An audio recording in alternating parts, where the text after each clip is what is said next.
Hello again.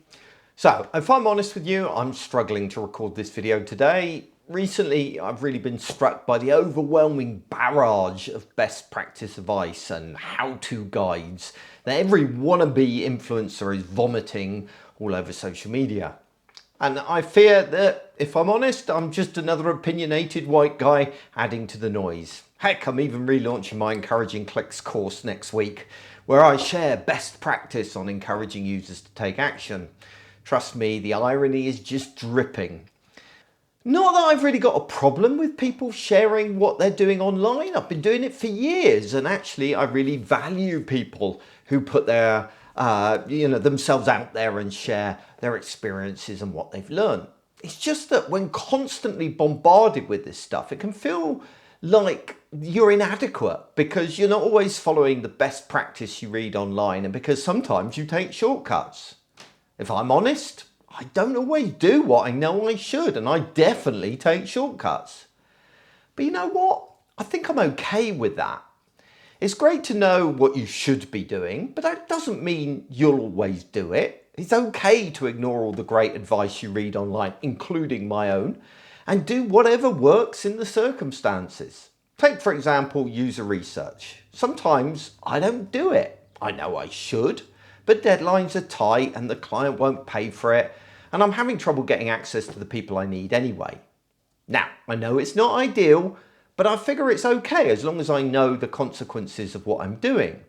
Sometimes I don't test either, at least not with real end users. I make do with friends and family or do some quick hallway testing. Sometimes I don't test at all because I fear it will bog the project down in endless debate and discussion about what we should test and how we should do it.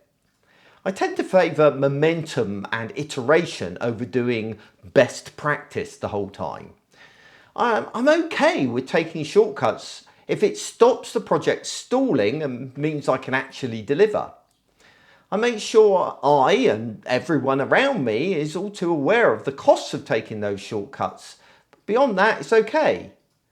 People need to understand that our assumptions are probably going to be wrong and that we might have to rework post-launch, but as long as we're aware of that, then taking those shortcuts is okay, isn't it?